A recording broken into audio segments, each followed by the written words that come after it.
DC block 1 unit 7 जोटा कि नवजात शिशुर शारीरिक मानसिक और इंद्रियगत परिपक्वता और विकास विषय आम टे आलोचना कर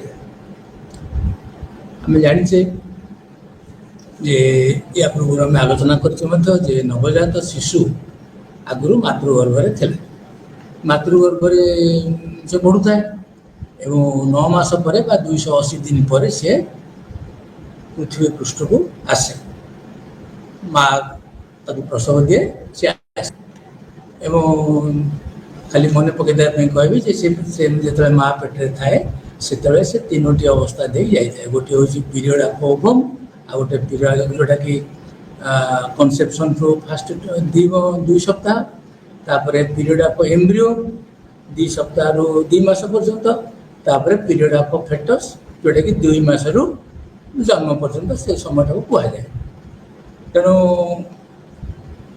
आम जो शिशुटी जन्म हो जाए से तार कौन कौन दक्षता कौन कौन विकास कौन सब घटे से विषय आम टे जाना चेष्टा करें उद्देश्य है नवजात शिशुर दक्षता संपर्क में तार कार्यकलाप आम ये कहवा शिशु निष्क्रिय नुहे शिशु सब सक्रिय एवं जदि गोटे शिशु भल स्वास्थ्य सहित जन्म होती से सर्वदा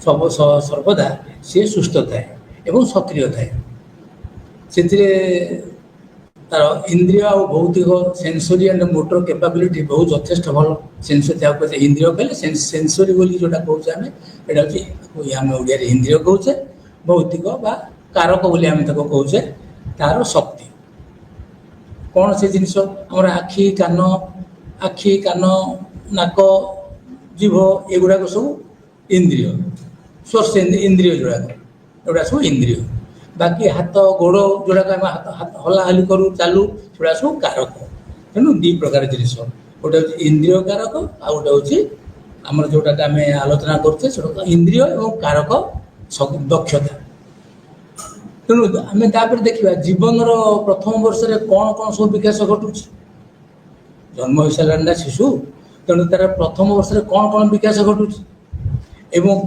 प्रथम वर्ष में तार कौन कौन इंद्रिय मानक विकास घटू कौन कौन तार कारक बा भौतिक बा मोटर विकास रे कौन कौन घटू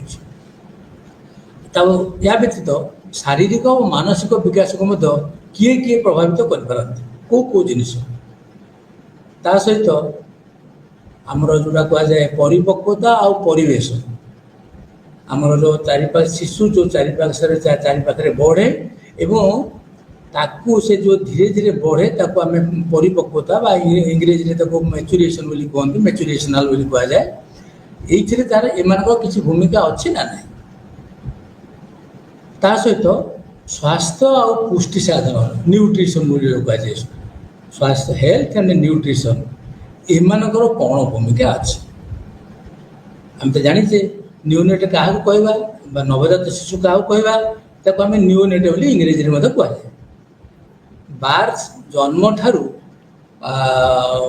प्रथम 2 सप्ताह एवं जन्म आम जानिले जे जन्म ठारू पिलाटी जन्म हो सारे तापर से 2 वर्ष 2 सप्ताह पर्यंत तापे गोटे भारी घड़ीसंधि मुहूर्त यही समय से थरे जन्म हो गला न्यूनेट आम इंग्लीश रे गोटे बही अच्छी इंग्रेजी दि कॉम्पिटेंट इनफांट से न्यूनेट कथा भाव बहुत कथा मत कहुई तेणु जिते से पृथ्वी रे जन्म हुए से कौन करे एवं शिशुर जन्म हवा परे से तो गोटे भिन्न परिवेश रे थिला ना प्रसव होला परे आउ गोटे परिवेश को आसला एवं से परिवेश जो आसा से प्रथम केतक घंटा शिशु में अति गुरुत्वपूर्ण से केते भलरे रही परिबो तार जत्र नवाटा संकाण गोटे माँ गर्भरे थिला बेले से संपूर्ण निरापद भाव में तार किछि नथिला दायित्व वाला किंतु थरे पृथ्वी पृष्ठ को से आसी सारा ये बयस मानकर ମା ବାପା ବା ପରିବାର ବାପା ତ ନୁହଁ ମା ଏବଂ ଅନ୍ୟମାନେ ଯେଉଁମାନେ ଥିବେ ପାଖରେ ଯେଉଁ ତାର ଯତ୍ନ ନେବା ପାଇଁ ଥିବେ ଦାଇ ହେଉ କିମ୍ବା ନର୍ସ ହେଉ ସେମାନଙ୍କ ଉପରେ ବହୁତ ଦାୟିତ୍ୱ ରହେ। ସେମାନେ ତାର ସୁଚାରୁ ରୂପରେ ତାଙ୍କ ଦାୟିତ୍ୱ ତୁଲେଇବା ଦରକାର। କାରଣ ଶିଶୁଟା ହଠାତ୍ ଦେଖିଲେ ଗୋଟେ ଭିନ୍ନ ପରିବେଶକୁ ଯାଇଛି। ସେ ମାଠୁ ଖାଉଥିଲା, ମାର ନିଶ୍ୱାସ ନେଲେ ମା ନିଶ୍ୱାସ ନେଲେ ସିଏ ନେଉଥିଲା ନିଶ୍ୱାସ ପ୍ରଶ୍ୱାସ। ଏବେ ସିଏ ପୃଥିବୀକି ପଳେଇ ଆସିଲା। ତେଣୁ ସେ ପୃଥିବୀକି ଆସେ ଜନ୍ମ ହୋଇସାରେ ସେତେବେଳେ ତାର ଓଜନ ପାଖାପାଖି 2.8 ବା 2.8 କେଜି ଥିଲେ ଭଲ।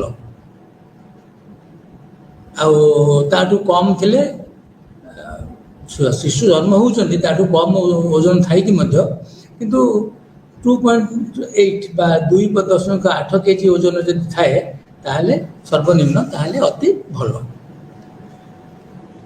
ଶିଶୁ ଜନ୍ମ ହେବା ମାତ୍ରେ କିଛି ସମୟ ପରେ ସେ କାନ୍ଦେ, ସେଟା ଭଲ ଲକ୍ଷଣ।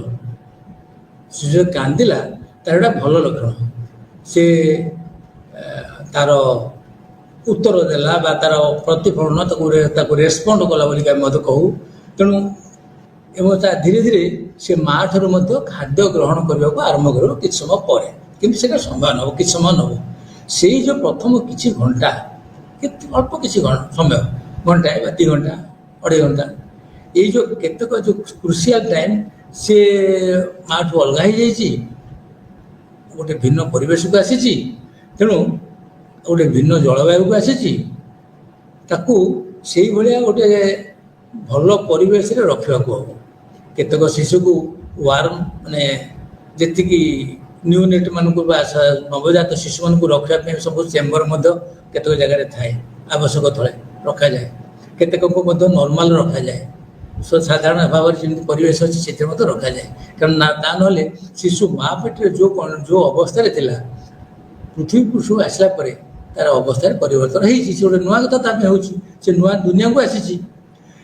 ଏଇଠି ଜାଣିବା କଥା ଯେ ତାକୁ ମା ପାଖରୁ କେବେ ହେଲେ ଅଲଗା କରିବନି, ମାର ପାଖାପାଖି ସହାୟତା। ଯଦି ମାର ସ୍ୱାସ୍ଥ୍ୟଗତ କିଛି ଅସୁବିଧା ହେଲା ତାର ଚିକିତ୍ସା ଚାଲିବ, ସେଇଠି ଯଦି ଦରକାର ପଡ଼ିଲା ସେ ଏକ ଭିନ୍ନ ପରିବେଶ। ତା ନହେଲେ ପାଖେ ପାଖେ ମାର ପାଖେ ପାଖେ ଶିଶୁ ରହିଲେ ଭଲ।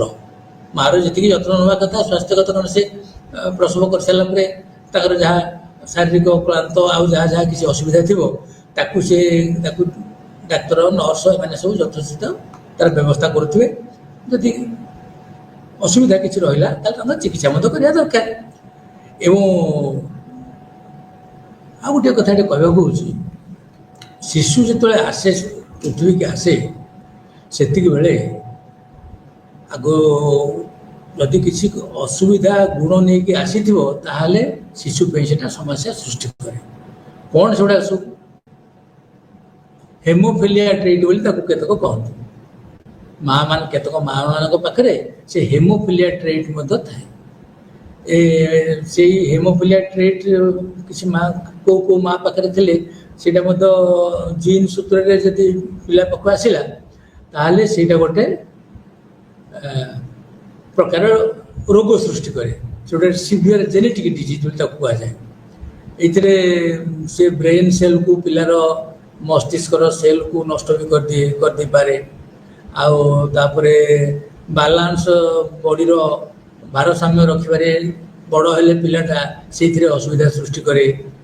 ତା ସହିତ ବୁଦ୍ଧି ହ୍ରାସ ମଧ୍ୟ ହେବାର ଚାନ୍ସ ଅଛି। ଆଉ ପିଲା ମଧ୍ୟ ବ୍ୟତିବ୍ୟସ୍ତତା ସବୁବେଳେ ବ୍ୟସ୍ତ ଖାଲି ରହିବ, ସ୍ଥିର ହେଇକି ରହିବନି। ଯଦି ସେଇ ହେମିଫିଲିଆ ଟ୍ରେଟ୍ ମାଠୁ ପିଲା ଆଣିଥିବ ତାହେଲେ ଏଇସବୁ ଲକ୍ଷଣ ଭବିଷ୍ୟତରେ ଦେଖାଯିବ ଅଛି, ଯଥେଷ୍ଟ ଚାନ୍ସ ରହିଛି। ଆଉ ଗୋଟେ ଜିନିଷ କହିବାକୁ କଥା ଯେ ଫେନିଲ୍ କେଟୋନୁରିଆ ବା ତାକୁ PKU ବୋଲି ମଧ୍ୟ କୁହନ୍ତି। ଇଏ ମଧ୍ୟ ଗୋଟେ ପ୍ରକାର ଡିଜିଜ୍। ଏଇଟା ହେଉଛି ଯେ ଗୋଟେ ମାର ଯେଉଁ କ୍ଷୀର, ସେ କ୍ଷୀରରେ ଗୋଟେ ପ୍ରକାର ନିର୍ଦ୍ଦିଷ୍ଟ ଏନଜାଇମ୍ର ଅଭାବ ଥାଏ। ଫଳରେ ସେଇଟା ଛୋଟ ଶିଶୁର ବା ନବଜାତ ଶିଶୁର ନର୍ଭସ୍ ସିଷ୍ଟମ୍ ଦୁର୍ବଳ ହେଇଯାଏ। ତାକୁ ଆମେ ପିକେ ସେଇଟା ଭବିଷ୍ୟତରେ ଭାରି ମେଣ୍ଟାଲ ରିଟାର୍ଡେସନ୍ ମଧ୍ୟ କେତେ ଲୋକଙ୍କର ବା ମାନସିକ ରୋଗୀ ମାନସିକ ରୋଗ ମାନସିକ ରୋଗ ମାନେ କହିବା କଥା ମେଣ୍ଟାଲ ରିଟାର୍ଡେସନ୍ ମାନସିକ ଅନଗ୍ରସରତା ତାକୁ ଆମେ କହିବା ମାନସିକ ଅନଗ୍ରସରତା ଭଳି ସମସ୍ୟା ସୃଷ୍ଟି କରିପାରେ। ସେମିତି ରକ୍ତ ଶିକୁଳି ଭଳି ମଧ୍ୟ ସମସ୍ୟା ସୃଷ୍ଟି କରିପାରେ। ଏଗୁଡ଼ାକ ସବୁ ଏଇ ଯେଉଁ କଥା କୁହାଗଲା ଏଥିରେ ଏଗୁଡ଼ା ସବୁ ଜିନ୍ ସୂତ୍ରରେ ମାଠୁ ଆସିଥାଏ। ଆଉ ଗୋଟେ ଡାଉନ୍ସ ସିଣ୍ଡ୍ରୋମ୍ ବୋଲି ମଧ୍ୟ କେତେକ ଗୋଟେ ଜିନିଷ ଅଛି ଯେଉଁଟା ଅଛି ଜେନେଟିକ୍ ଡିଜର୍ଡର ତାକୁ ଜେନେଟିକ୍ ବା ଜିନ୍ ସୂତ୍ରରେ ସେ ଆସିଥାଏ ପିଲାଙ୍କଠୁ ବାପା ମାଠୁ। ସେଇ ଯଦି ସେଇଟା ଆସେ ସେଇ ସିଣ୍ଡ୍ରୋମ୍ ଆସେ ତାହେଲେ ପିଲା ଗେଡ଼ା ହେଇଯାଏ, ଛୋଟ ମୁଣ୍ଡ, କପାଳ ସବୁ ଓସାରିଆ କପାଳ ହେଇଯିବ, ଛୋଟ ନାକ ହେଇଯିବ, ଏମିତି କେତେ କଥା ଲକ୍ଷ୍ୟ କରାଯାଏ। କିନ୍ତୁ ଏଗୁଡ଼ାକ ଖୁବ୍ କ୍ୱଚିତ ହୁଏ, ଖୁବ୍ କ୍ୱଚିତ ହୁଏ। ଆଉ ସେଇଥିପାଇଁ ମାଆର ଯତ୍ନ ଶିଶୁ ଜନ୍ମ ହେବା ପୂର୍ବରୁ ଯଥେଷ୍ଟ ନେବା ଦରକାର। ଯଦି ସେତିକି ନିଆଯାଇଥିବ ତାହେଲେ ସୁସ୍ଥ ସବଳ ଶିଶୁଟିଏ ଜନ୍ମ ହେବ। ତେଣୁ ସେ ନବଜାତ ଶିଶୁର ଯଥେଷ୍ଟ ସାମର୍ଥ୍ୟ ମଧ୍ୟ ଅଛି। ସେ ସାମର୍ଥ୍ୟ ଭିତରେ ତାର ଶାରୀରିକ କ୍ଷମତା ଭଲ କ୍ଷମତା ଶାରୀରିକ ଗୁଣ ସେ ତ କିଛି ଜିନିଷ ଉଠାଏନି ଛୋଟ ଶିଶୁ। ତେଣୁ ଶାରୀରିକ କ୍ଷମତା କହିଲେ ସେ ହାତ ଗୋଡ଼ ହଲାଉଛି କି ନାହିଁ, ଗୋଡ଼ ହଲାଉଛି କି ନାହିଁ, ହାତ ହଲାଉଛି କି ନାହିଁ, ଏଟାକୁ ଆମେ ତାକୁ ମୋଟର କ୍ୟାପାବିଲିଟି ବା ଆମେ ତାକୁ କହୁଛେ କାରକ କ୍ଷମତା ବୋଲି ଆମେ ତାକୁ କହିପାରିବା। ମୁଣ୍ଡ ବୁଲେଇ ପାରୁଛି କି ନାହିଁ, ଏଇଟା ଗୋଟେ ଭଲ ଲକ୍ଷଣ। ଆମେ ଲକ୍ଷ୍ୟ କରିଛେ ଯେତେବେଳେ ଗ୍ରାମାଞ୍ଚଳରେ ହେଉ କି ସହରାଞ୍ଚଳରେ ହେଉ ଆମେ ଯଦି ସେମାନେ ଦେଖନ୍ତି ନର୍ସ ମାନେ ବା ତାର ଯତ୍ନ ଯିଏ ନେଉଥାନ୍ତି ଶିଶୁଟିର ସେମାନେ ଦେଖନ୍ତି ଯେ ପିଲାଟା ମୁଣ୍ଡ ବୁଲାଉଛି କି ନାହିଁ, ହାତ ଗୋଡ଼ ହଲାଉଛି କି ନାହିଁ, ଇଏ ଗୁଡ଼ିକ ସବୁ ଭଲ ସୁସ୍ଥ ଯଦି ଗୋଡ଼ ହାତ ହଲାହଲି କରୁଛି, ଯଦି ମୁଣ୍ଡକୁ ହଲାଉଛି ତାହେଲେ ଏଇଟା ଗୋଟେ ସୁସ୍ଥ ଶିଶୁର ଭଲ ଲକ୍ଷଣ, ନବଜାତ ଶିଶୁର ଗୋଟେ ଭଲ ଲକ୍ଷଣ। କିଛି ସମୟ ପରେ କେଇ ଘଣ୍ଟା ଗଲା ପରେ ସେ ମା ସ୍ତନ୍ୟରୁ ସେ କ୍ଷୀର ଖାଇଥାଏ, ଚୁଚୁମିକିରି ଖାଇଥାଏ। ଏବଂ ସେ ଯଦି କ୍ଷୀର ନ ଖାଇଲା ସେ ମଧ୍ୟ ବେଳେବେଳେ ସମସ୍ୟା ସୃଷ୍ଟି କରିଥାଏ। କିନ୍ତୁ ଶିଶୁକୁ ବଞ୍ଚେଇ ରଖିବାକୁ ହେବ, ସେ ବଞ୍ଚିବ।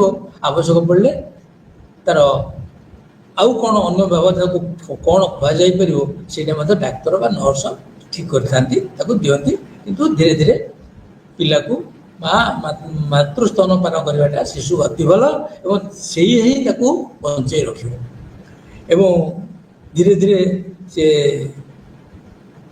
ଚୁଚୁମିକିରି ଖାଏ ଏବଂ ତାପରେ ପରେ ଗିଳିଲା ପରିକା ଖାଇବାକୁ ଚେଷ୍ଟା କରେ। ଏହି ସମୟରେ ଯଦି ଶିଶୁର ପାଦକୁ କେହି ଆଉଁସିବ ତାହେଲେ ସେ ତାର ପ୍ରତିକ୍ରିୟା ଦେଖାଇଥିବ। ଆମେ ଏଗୁଡ଼ାକ ସବୁକୁ ରିଫ୍ଲେକ୍ସ ଆକ୍ସନ୍ ବୋଲି କହିବାନି, କିନ୍ତୁ ତାର ପ୍ରତିକ୍ରିୟା ସେ ନିଶ୍ଚିତ ରୂପରେ ଦେଖେଇବ।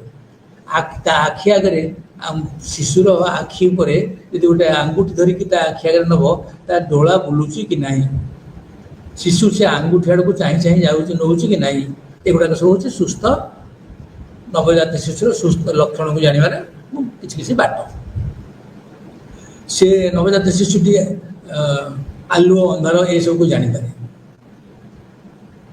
ଇଏ ଇନ୍ଦ୍ରିୟଗତ କଥା, ଆମେ ଇନ୍ଦ୍ରିୟର କେପାବିଲିଟି କଥା ଆମେ କହୁଛେ, ଇନ୍ଦ୍ରିୟର ବା ସେନ୍ସରୀ ଯାହାକୁ ସେନ୍ସରୀ ବା ଇନ୍ଦ୍ରିୟର ବିକାଶ କଥା କହୁଛେ। ତେଣୁ ଆଖି ସେ କ'ଣ ଗୋଟେ ଶବ୍ଦ ଟିକେ ହେଲେ ସେ କାନେଇ ପାରୁଛି କି ନାହିଁ, ଏବଂ ସେ ଦେଖିପାରେ, ଆଲୁଅ ଅନ୍ଧାର କ'ଣ ଦେଖିପାରେ ଏବଂ ଶୁଣିପାରେ। ଏବଂ ଯଦି କେହି କଥା ଭାଷା ହେଉଥିବେ ସେ ମଧ୍ୟ ତାକୁ ଶୁଣିପାରେ। ଏଥିରୁ ଜଣାପଡ଼େ ଯେ ଡାକ୍ତରମାନେ ବା ଯତ୍ନ ନେଉଥିବା ଦାହି ବା ନର୍ସ ମାନେ ବା ସେମାନେ ତ ପ୍ରଥମେ ଥାଆନ୍ତି ନା, ତାହେଲେ ସେମାନେ ସେ ତା ମା କିମ୍ବା ଅନ୍ୟମାନଙ୍କର ଶବ୍ଦକୁ ସେ ବାରିପାରେ। ଆଉ ଧୀରେ ଧୀରେ ଲକ୍ଷ୍ୟ କରାଯାଇଛି ଯେ କିଛି ସମୟ ପରେ ବା କିଛି ଦିନ ପରେ ସେ କ'ଣ କରିବ, ସ୍ୱାଦ ବାସ୍ନା ଏଗୁଡ଼ାକ ମଧ୍ୟ ସେ ଧୀରେ ଧୀରେ ଜାଣିବ। ଆମେ ସେନ୍ସ ଅର୍ଗାନ ବା ଇନ୍ଦ୍ରିୟ ମାନଙ୍କ ବିଷୟରେ କଥା ହେଉଛି। ତେଣୁ ଏଇଥିରେ ସେ ଆଖି, କାନ, ଜିହ୍ବା ଏଇସବୁର ସେ ଠିକ୍ ଭାବରେ କାମ କରୁଛନ୍ତି କି ନାହିଁ ଏଗୁଡ଼ା ସବୁ ଡାକ୍ତରମାନେ ତାକୁ ପର୍ଯ୍ୟବେକ୍ଷଣ କରନ୍ତି ଏବଂ ତାକୁ ଲକ୍ଷ୍ୟ ରଖିଥାନ୍ତି। ଏହା ସହିତ ଆଉ ଗୋଟେ କଥା, ନବଜାତ ଶିଶୁ ଦିନରେ ପ୍ରାୟ 16ରୁ 18 ଘଣ୍ଟା ଶୁଏ ପ୍ରଥମେ, ଏବଂ ଆଉ 6-7 ଘଣ୍ଟା 6ରୁ 8 ଘଣ୍ଟା ସେ ସକ୍ରିୟ ରହେ। କାରଣ ଆଗରୁ ସେ ତ ସବୁବେଳେ ଶୋଇ ରହୁଥିଲା କିମ୍ବା ବିଶ୍ରାମ ନେଲା ଭଳିଆ ମା ପେଟରେ ଥିଲା। ଏବେ ବାହାରକୁ ଆସିଲା ପରେ ତାର 16ରୁ 18 ଘଣ୍ଟା ସିଏ ପ୍ରାୟ ଶୋଇ ରହେ, ବାକି 6ରୁ 8 ଘଣ୍ଟା ମଧ୍ୟରେ କିଛି ସମୟ ସେ ସକ୍ରିୟ ରହେ, ଯେଉଁଟାକି ସମସ୍ତେ ଲକ୍ଷ୍ୟ କରିପାରନ୍ତି। ତାହେଲେ ଆମେ ତାର ଯତ୍ନ କେମିତି ନେବା? ଛୋଟ ଶିଶୁ ନା, ତେଣୁ ଛୋଟ ନ୍ୟୁନେଟ୍ ବା ନବଜାତ ଶିଶୁ ତାର ଯତ୍ନ ନେବା ଦରକାର। ତାକୁ ଠିକ୍ ଭଲ ଭାବରେ ପୋଛାପୋଛି କରିବା। ସେ ଯେଉଁ ଆସିଥିବ ଯେ ତାର ସେ ଠିକ୍ ଭାବରେ ନଥିବ, ତେଣୁ ତାର କ'ଣ ତାକୁ ପୋଛାପୋଛି କରିଦେବା, ତାକୁ ସଫାସୁତୁରା କରିଦେବା ଏବଂ ତାର ଆରାମଦାୟକ ଗୋଟିଏ ଦୋଳିରେ ହେଉ କି ଖଟରେ ହେଉ ତାକୁ ନିରାପଦ ଜାଗାରେ ତାକୁ ଶୁଆଇ ଦେବା, ବା ତାକୁ ଚଦର ଘୋଡ଼େଇକିରି ବା ଟାୱାଲ ଘୋଡ଼େଇକିରି ତାକୁ କୋଳେଇକି ଧରିବା, ଏସବୁ କରିବା ନିହାତି ଆବଶ୍ୟକ। ଏବଂ କିଛି ସମୟ ପରେ ସେ ମାଆଠୁ ତାର ସେ ସ୍ତନ୍ୟପାନ କରେ, ମାଆଠୁ କ୍ଷୀର ଖାଏ ଏବଂ ସେଥିରେ ସେ କ୍ଷୀରଟା ପୁଷ୍ଟି, ଯଦି ତାର ମାଆଠୁ ଯେଉଁ ସେ କ୍ଷୀର ଖାଏ ସେଇଟା ପୁଷ୍ଟିକର କି ନାହିଁ ସେଇଟାକୁ ମଧ୍ୟ ଲକ୍ଷ୍ୟ କରିବାର କଥା। ଅର୍ଥାତ୍ ସେଇଟା କେମିତି ଜଣାପଡ଼ିବ ଯେ ପିଲା ଯଦି କାନ୍ଦିଲା ବାରମ୍ବାର, ତାମାନେ ତା ପେଟ ପୁରୁନି, ତେଣୁ ବା ପୁଷ୍ଟିକାର କ୍ଷୀର ସେ ପାଉନି। ଯଦି ତାହା ହେଉଥାଏ, ସେଇଥିପାଇଁ ଅନ୍ୟ କିଛି ବିକଳ୍ପ ବ୍ୟବସ୍ଥା କରିବାର ମଧ୍ୟ ଦରକାର। ଆବଶ୍ୟକ ପଡ଼ିଲେ ବୋତଲରେ ମଧ୍ୟ କ୍ଷୀର ଦିଆଯାଇପାରେ। এই ବୋତଲରେ ଯେତେବେଳେ କ୍ଷୀର ଦିଆଯିବ, ସେ ବୋତଲରେ ଯଥେଷ୍ଟ ସଫାସୁତୁରା ଏବଂ ପରିଷ୍କାର ପରିଚ୍ଛନ୍ନ ରଖି ଯତ୍ନ ସହକାରେ ତାକୁ ଦେବା ଦରକାର। କାରଣ ନବଜାତ ଶିଶୁ ସେ କେତିକି କିଭଳି କ୍ଷୀର ଖାଇପାରିବ ବୋତଲରେ, ତାକୁ ମଧ୍ୟ ଭାବିଚିନ୍ତି ନର୍ସ ବା ଷ୍ଟାଫ୍ ଡାକ୍ତର ଠିକ୍ କରିଥାନ୍ତି। ଆଉ ଗୋଟିଏ ଜିନିଷ, ସବୁବେଳେ ମା ମାନେ କ୍ଷୀର ଦେଲାବେଳେ ଶିଶୁକୁ ନିଜର ଦେହକୁ ପରିଷ୍କାର ରଖିବା ଦରକାର, ସଫାସୁତୁରା ସବୁବେଳେ ରଖିବା ଦରକାର। କାରଣ ନବଜାତ ଶିଶୁ ସେ ଆମର ଏ ପୃଥିବୀ ସହିତ, ଏ ପରିବେଶ ସହିତ ଆଦୌ ଅଭ୍ୟସ୍ତ ନୁହେଁ।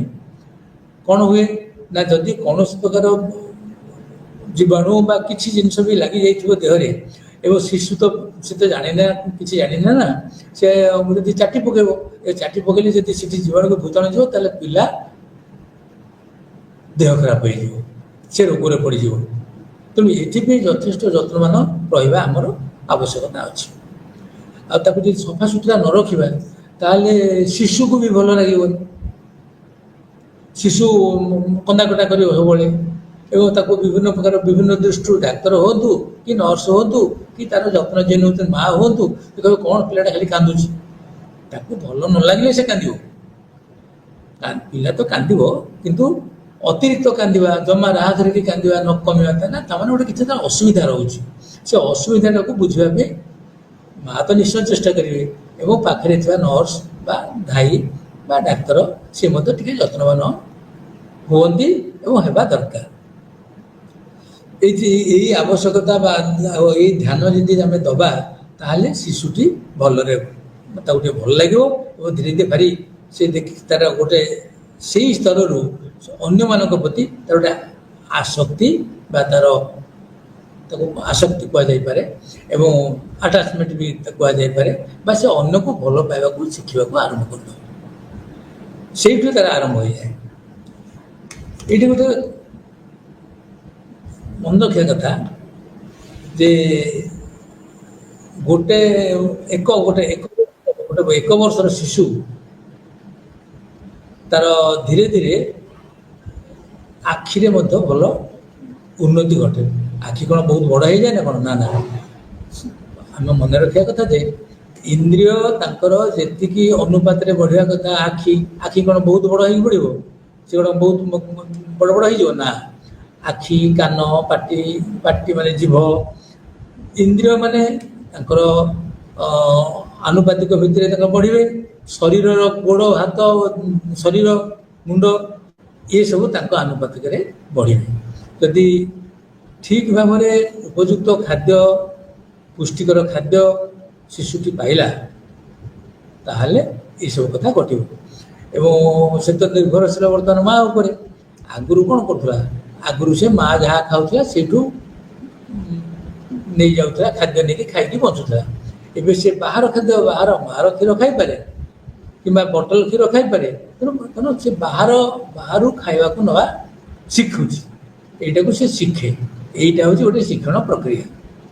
ଏଇଟାକୁ ଆମେ କହୁଛେ ଏଇ ଯେଉଁ ଇନ୍ଦ୍ରିୟ ବିକାଶର ଇଏ ଗୋଟେ ମଧ୍ୟ ଲକ୍ଷଣ। ତେଣୁ ତାର ଦୃଷ୍ଟି ଶକ୍ତିରେ ସେତିକିବେଳେ ମଧ୍ୟ ତା ଆଗରେ ଯଦି ଗୋଟେ ଆଙ୍ଗୁଠି ହଲେଇବ କିମ୍ବା ଗୋଟେ ବଲ୍ ଧରିକିରି ଗୋଟେ ଛୋଟ ନାଲି କିମ୍ବା କ'ଣ ହଳଦିଆ କିମ୍ବା କୌଣସି କଲର ରଙ୍ଗର ଗୋଟେ ବଲ୍ ଧରିକିରି ଶିଶୁର ଆଖି ଆଗରେ ଗୋଟେ ସୂତାରେ ତାକୁ ବାନ୍ଧିକି ଯଦି ହଲେଇବ ତାହେଲେ ଦେଖିବ ତା ଡୋଳାରେ ସେ ଡୋଳା ଇଆଡ଼କୁ ସିଆଡ଼କୁ ଏପଟକୁ ସେପଟକୁ କରୁଛି କି ନାହିଁ ଜଣାପଡ଼ିବ। ଯଦି ଗୀତଟିଏ ମା ଗାଆନ୍ତୁ କିମ୍ବା କେହି ଯଦି ଯତ୍ନ ନେଉଥିବା ଲୋକ ଯଦି ଗାଆନ୍ତି ତାହେଲେ କାନଉଛି କି ନାହିଁ, ବେଳେବେଳେ ପିଲା ହସୁଛି କି ନାହିଁ, ୟାକୁ ମଧ୍ୟ ଲକ୍ଷ୍ୟ କରିବାର କଥା। ଏବଂ ଶିଶୁକୁ ଗୋଟେ କୌଣସି କଥା ଦେଖେଇଲେ ସେ ଜିନିସଟାକୁ ଚାହୁଁଛି କି ନାହିଁ, ସେଠିକି ଧ୍ୟାନ ଦେଉଛି କି ନାହିଁ, ସେଇଟା ଶୁଣୁଛି କି ନାହିଁ। ମା ଗୀତ ଗାଇଲେ, ମା ଯଦି ଗୋଟେ ଗୀତ ଗାଇଲା ତା ସେ ଗୀତଟାକୁ ସେ ଜଣାପଡ଼ିଯିବ। ଶିଶୁକୁ ଲକ୍ଷ୍ୟ କଲେ ଜଣାପଡ଼ିଯିବ ସେ ଶୁଣୁଛି ନା ଶୁଣୁନି। ସେମିତି ସ୍ୱାଦ, ଗନ୍ଧ ଆଉ ସ୍ପର୍ଶ ତାକୁ ଛୁଇଁଲେ ବେଳେବେଳେ ସେ ବା କୁତକୁତ ହେଇଯାଏ, ବେଳେବେଳେ ଏତେ ଶୀଘ୍ର ହେଇନଥାଏ ସେ କୁତକୁତ କଥାଟା, କିନ୍ତୁ ସେ ଛୁଇଁଲେ ସେ ଜାଣିପାରେ। ଏବଂ ମା ଯେତେବେଳେ ତାକୁ ଧରିବ ଶିଶୁ ସେ ସ୍ପର୍ଶଟାକୁ ଅନୁଭବ କଲା କି ନାହିଁ ମା ଭଲ ଭାବରେ ଜାଣିପାରନ୍ତି। ଆଉ ଗୋଟେ କଥା ଯେ ଅନ୍ୟ ଇନ୍ଦ୍ରିୟ ମାନେ ବଢ଼ିଲା ମଧ୍ୟ ଇନ୍ଦ୍ରିୟ ଗୁଡ଼ିକର ବିକାଶ ହେଉଥିଲା ବେଳେ ଏପଟେ ମୋଟର ଡେଭଲପମେଣ୍ଟ ବା ଯାହା କୁହାଯାଏ କାରକ ଗୁଡ଼ିକର ଡେଭଲପମେଣ୍ଟ, କାରକ ଗୁଡ଼ିକର ବିକାଶ ମଧ୍ୟ ଘଟୁଥାଏ। ଏବଂ ଉଚ୍ଚତାରେ ସେ ବଢ଼େ ଧୀରେ ଧୀରେ। ତା ସହିତ ହାତ ଗୋଡ଼ର ସଞ୍ଚାଳନ, ଗୋଡ଼ ଦେହ ବଢ଼ିବା ଟିକେ ଟିକେ ଆରମ୍ଭ ହୁଏ। ଏବଂ ସେହି ସମୟରେ ମଧ୍ୟ ମସ୍ତିଷ୍କର ମଧ୍ୟ ବିକାଶ ହୁଏ। ଏବଂ ମସ୍ତିଷ୍କର ବିକାଶ ଏକକାଳୀନ ହେଇଯାଏନି, ସେ ଧୀରେ ଧୀରେ ତା ବାଟରେ ହେଇଥାଏ। ଏବଂ ଆମେ ଜାଣିବା କଥା ଯେ ଯେଉଁ କାରକ ବା ଶରୀର ବିକାଶର କ'ଣ କ'ଣ ଶିଶୁଟି କରୁଛି ଲକ୍ଷ୍ୟ କରିବା କଥା। 3 ମାସ ବେଳକୁ, ପ୍ରାୟ 3 ମାସ ପାଖାପାଖି ଗୋଟେ ଶିଶୁ ତା ହାତ ହଲେଇବାକୁ ନିଶ୍ଚିତ ରୂପରେ ହାତ ହଲେଇବା ଉଚିତ। 3 ମାସ ବେଳକୁ ତା ସୁସ୍ଥ ଶିଶୁ ମାନେ ସେ 3 ମାସକୁ ଗୋଟେ ତାର ବାହୁକୁ ଘୁଞ୍ଚେଇ ପାରିବ, ଏପଟକୁ ସେପଟକୁ ହାତକୁ କରିପାରିବ, ଗୋଡ଼ ହାତ ହଲେଇ ପାରିବ। ଏବଂ ଆଉ କ'ଣ କରିପାରିବ, ସେ ଆଙ୍ଗୁଠି ମଧ୍ୟ ଚାପିପାରେ, ସେ ମଧ୍ୟ ଆଙ୍ଗୁଠି ଚାପିପାରେ। ତାପରେ 4ରୁ 6 ମାସ ହେଲା ବେଳକୁ ସେ କ'ଣ କରିପାରିବ, ସେ ପେଟ ପଟରୁ ପେଟେଇବାକୁ ଆରମ୍ଭ କରିପାରେ ଯଦି ଭଲ ସୁସ୍ଥ ଶିଶୁଟିଏ ଥିବ। ଆଉ ପିଠି ପଟରୁ ମଧ୍ୟ ସେ କଡ଼ ଲେଉଟେଇ ପାରେ। ଏ କଥା ଘଟିପାରିବ, ୟାକୁ ମଧ୍ୟ ଲକ୍ଷ୍ୟ କରିବା କଥା। ଯଦି ଏ କଥା ନ ହେଉଛି ତାହେଲେ କିଛି ଅସୁବିଧା ଅଛି ବୋଲି କାମ ବୁଝିବାକୁ ପଡ଼ିବ। ଏବଂ ସେ ଅନୁସାରେ ଡାକ୍ତରଙ୍କ ପରାମର୍ଶରେ ବା ଡାକ୍ତରଙ୍କ ପରାମର୍ଶରେ ନର୍ସଙ୍କ ତତ୍ତ୍ୱାବଧାନରେ ତାକୁ ଯଥେଷ୍ଟ ଖାଇବାକୁ ଦେବା ଦରକାର। ତାର ଖାଦ୍ୟପେୟର ଅଭାବ ହେଇଯାଉଛି ବୋଲି ଅନୁମାନ କରିବା କଥା। ଆଉ 7ରୁ 12 ମାସ ହେଲାକୁ ସେ ଯଦି ଶୋଇଥିବ ଉଠିକିରି ବସିବାକୁ ଚେଷ୍ଟା କରିପାରେ। ଆଉ 9 ମାସ 10 କେତେକ ପିଲା ଠିଆ ହେବାକୁ ବି ଚେଷ୍ଟା କରନ୍ତି। ଏବଂ ମା ମାନେ ଘରରେ ବା ଯତ୍ନ ନେଉଥିବା ଲୋକ ତାକୁ ତା ଆଙ୍ଗୁଠି ଧରିକି ତାକୁ ଠିଆ କରିବାକୁ ମଧ୍ୟ ଟିକେ ଚେଷ୍ଟା କରନ୍ତି। କାରଣ 9 ମାସ ବେଳକୁ ଶିଶୁ ଠିଆ ହେବା ପାଇଁ ତା ଗୋଡ଼ରେ ଯେତିକି ଶକ୍ତି ଦରକାର ସେତିକି ଆପାତତଃ ହେଇଥାଏ। ସେ ତାକୁ ଚାଲୁନି ନା, ତାକୁ ଠିଆ ହେବାକୁ ଶିଖେଇବା ଦରକାର ଏବଂ ସେ ଶିଖିବ। ଆଉ ଏହି ସମୟରେ ତାର ଶାରୀରିକ ବୃଦ୍ଧି ହୋଇଥାଏ, ଶାରୀରିକ ଗତିଶୀଳ ମଧ୍ୟ ହୋଇଥାଏ ଏବଂ ଇନ୍ଦ୍ରିୟ ମାନଙ୍କର ଦକ୍ଷତା ମଧ୍ୟ ଧୀରେ ଧୀରେ ବଢ଼ିଚାଲେ। ଏଇ ଯେଉଁ ଇନ୍ଦ୍ରିୟ ଗୁଡ଼ିକ ଆଉ ରହିଲେ ବା କାରକ ଗୁଡ଼ିକ ରହିଲେ, ଏଥିରେ ପରିବେଶର ଯଥେଷ୍ଟ ପ୍ରଭାବ ଅଛି। ଯଦି ଭଲ ପରିବେଶ ଟିକେ ଶିଶୁକୁ ନ ରଖାଯିବ, ତାହେଲେ ସେ ଅସ୍ୱାସ୍ଥ୍ୟକର ପରିବେଶରେ ଯଦି ତାକୁ ବଢ଼ାଗଲା, ତାକୁ ରଖାଗଲା, ତାହେଲେ ଶିଶୁ ରୋଗାକ୍ରାନ୍ତ ହୋଇଯିବାର ସମ୍ଭାବନା ଅଛି।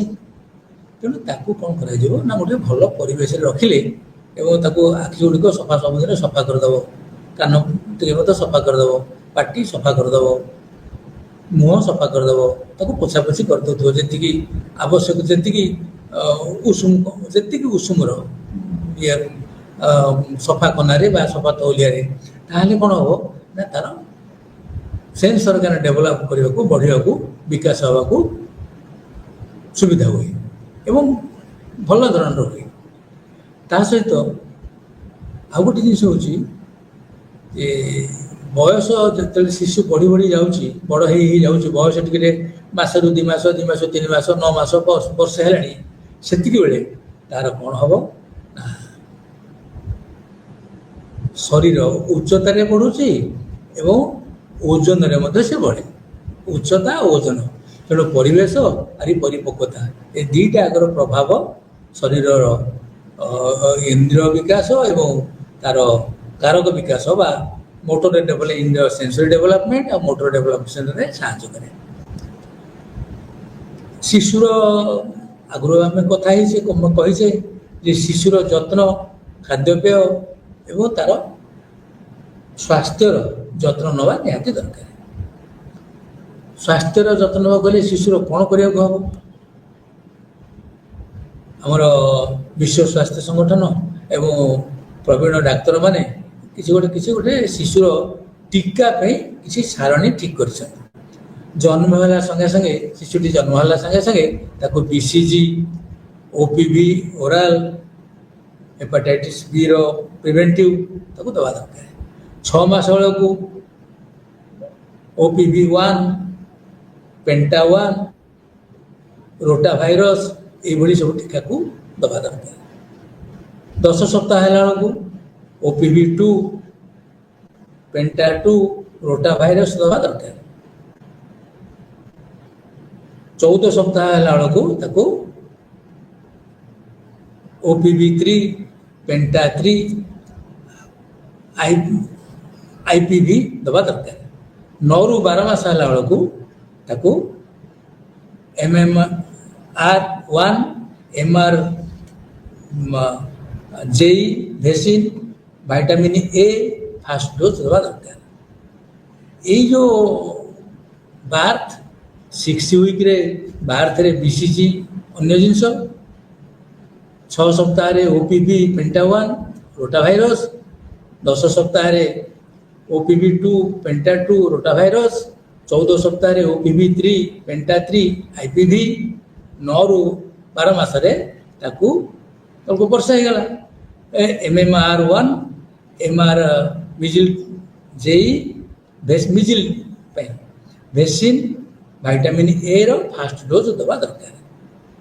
ଏଇଠି ମଧ୍ୟ ଶିଶୁର ଠିକ୍ ଭାବରେ ତାର ବିକାଶ, ଗ୍ରୋଥ ବିକାଶ ହେଉଛି କି ନାହିଁ ତାକୁ ଲକ୍ଷ୍ୟ କରିବା କଥା। ଆମେ ଜାଣିବା କଥା ଯେ ଗୋଟିଏ ଶିଶୁ ଜନ୍ମ ହେଲା ପରେ ଏଇ ବର୍ଷକ ମଧ୍ୟରେ ଏଇ ଯେଉଁ ସମୟ ରହିଲା 12 ମାସ ଅତି ଗୁରୁତ୍ୱପୂର୍ଣ୍ଣ ସମୟ। ତାକୁ ତାର ସ୍ୱାସ୍ଥ୍ୟର ଏବଂ ଖାଦ୍ୟର ଉପଯୁକ୍ତ ଯତ୍ନ ଯଦି ନିଆଯିବ, ତାହେଲେ ସିଏ ଗୋଟିଏ ଭଲ ମଣିଷ ହେଇକରି ସଂସାରରେ ଠିଆ ହେବ, ଦୁନିଆରେ ଠିଆ ହେବ।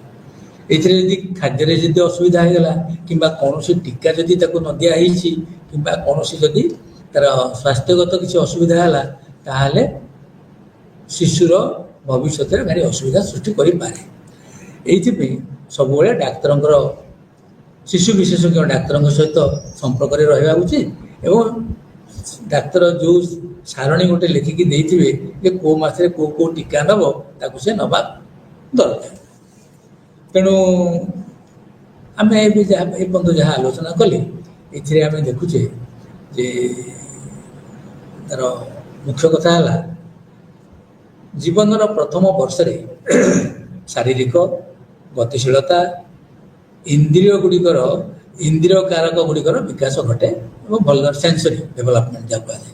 ଇନ୍ଦ୍ରିୟ କାରକ ଆଖି କାନ ନାକ ଏଇସବୁ ଜିନିଷ ଜିହ୍ବା, କାରଣ ଏ ଆଖିରେ ସେ ଦେଖିପାରେ ଆଉ ବେଳେବେଳେ ଆଖିରେ ଡ୍ରପ୍ ମଧ୍ୟ ପକାଇବାକୁ ଡାକ୍ତର ଦେଇଥାନ୍ତି। ଆଖି କାନ ଜିହ୍ବା ଏସବୁର ବିକାଶ ଗୁଡ଼ିକ ଠିକ୍ ଭାବରେ ହେଇଥାଏ। ନବଜାତ ଶିଶୁ କେବେ ହେଲେ ଅସହାୟ ନୁହେଁ, ସେ ପଡ଼ିଯିବନି। ଆଗରୁ ମୁଁ ତ କହିଥିଲି ଯେ ଯେ ସେ ଦକ୍ଷତାର ଶିଶୁ ହେଉଛି ଗୋଟେ ଦକ୍ଷତା ସମ୍ପନ୍ନ। ସେ କ'ଣ ଆଉ ବେଶୀ ଓଜନ ଜିନିଷ ଉଠଉଛି ନା ପଡ଼ିଆରେ ଖେଳିବାକୁ ଯାଉଛି ନା, କିନ୍ତୁ ତାର ବୟସ ଅନୁସାରେ ତାକୁ ସେ ଯାହା ଯାହା କରେ ତାର ଦକ୍ଷତା ଅଛି ବୋଲିକିରି ଲକ୍ଷ୍ୟ କରାହେଇଛି ଏବଂ ପରୀକ୍ଷା କରିକି ମଧ୍ୟ ଦେଖାଯାଇଛି। କାରଣ ସେ ସ୍ପଷ୍ଟ ଭାବରେ ଦେଖିପାରେ, ଶୁଣିପାରେ ଏବଂ ତାର ଉତ୍ତର ମଧ୍ୟ ଦେଇପାରେ। ଶିଶୁ ଜନ୍ମ ହେବା ଦିନ ହିଁ କିଛି ଘଣ୍ଟା ପରେ ଏବଂ ତାକୁ ସ୍ତନ୍ୟପାନ କରାଇବା ଉଚିତ। କାରଣ ସେ ଯେହେତୁ ମା ପେଟରେ ଥିଲାବେଳେ ତ ଖାଉଥିଲା, ମାଠୁ ଖାଇ ନେଉଥିଲା, କିନ୍ତୁ ବର୍ତ୍ତମାନ ସେ ଯେହେତୁ ବାହାରେ ଅଛି ଖାଇବ କେମିତି? ତେଣୁ ତାର ଖାଦ୍ୟ କଥାଟାକୁ ଗୁରୁତ୍ୱର ସହିତ କରିବା ଦରକାର, ଦିଆଦେବା ଦରକାର। ଶିଶୁ ପ୍ରଥମ ମାସରୁ ହିଁ ଜନ୍ମ ହେବା ପରଠାରୁ ମଧ୍ୟ ସେ ଦେଖିଛି ସେ କୁଆ ତ କାନ୍ଦିଥାଏ ଏବଂ ସେ ଚେଷ୍ଟା କରେ ଜାଣିବା ପାଇଁ ଯେ ଏଇଟା କୁଆଡ଼େ ତାର ଗୋଟେ ନୂଆ ପରିବେଶକୁ ସେ ଆସିଛି। ଦାର୍ଶନିକ ମାନେ ଭିନ୍ନ ଦୃଷ୍ଟିରେ ତାକୁ ଆଲୋଚନା କରନ୍ତି, କିନ୍ତୁ ଆମର ବୈଜ୍ଞାନିକ ଦୃଷ୍ଟିକୋଣରୁ ପ୍ରଥମ ମାସରୁ ପରିବେଶ ସହିତ ଖାପ ଖୁଆଇ ଚଳିବା ପାଇଁ ଶିଶୁ ନିଜେ ସ୍ୱତଃପ୍ରତ ଭାବରେ ଚେଷ୍ଟା କରିଥାଏ। ତା ଶରୀର ମାଆର ଶବ୍ଦକୁ ସେ ଜାଣିପାରେ, ମା ହସିଲେ ସେ ହସେ ଏବଂ ନିଜେ ମଧ୍ୟ ବେଳେବେଳେ ହସିଥାଏ। ତାର ଶାରୀରିକ ବୃଦ୍ଧି ସହିତ ତାର ନିଜେ ଯାହା କରେ ଏଇଟାକୁ ଆମେ କହୁଛେ ତାର ଶିଶୁର ମଧ୍ୟ ଗୋଟେ ପରିପକ୍ୱତା ଆସିଥାଏ ବୋଲିକି। ଆଉ ଟୀକାକରଣ କରିବା ଶିଶୁର ଏକାନ୍ତ ଅପରିହାର୍ଯ୍ୟ।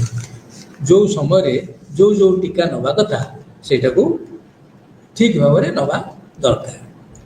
ତେଣୁ ଏଇ ଯେଉଁ ଆମେ ଯେତିକି କଥା ଆଲୋଚନା କଲେ ଏଥିରେ ଶିଶୁର ଜନ୍ମ ହେବା ପରେ ତାର କି ପ୍ରକାର ବିକାଶ ଘଟୁଛି ଏବଂ ତାର ଶିଶୁର କିଭଳି ଭାବରେ ଯତ୍ନ ନେବା, ତାକୁ ଖାଦ୍ୟ କେମିତି ଦିଆଯିବ ଏବଂ ତାର ସ୍ୱାସ୍ଥ୍ୟ କଥା କେମିତି ବୁଝିବା, ଟୀକାକରଣ ଏହିସବୁ ସମ୍ପର୍କରେ ନିଜେ ଆମେ ଗୋଟେ ପ୍ରଶ୍ନ ତିଆରି କରି ତାର ଉତ୍ତର ଆତ୍ମନିରୀକ୍ଷଣ କରିକି ଆଲୋଚନା କଲେ ସେଟା ଭାରି ଭଲ ହେବ।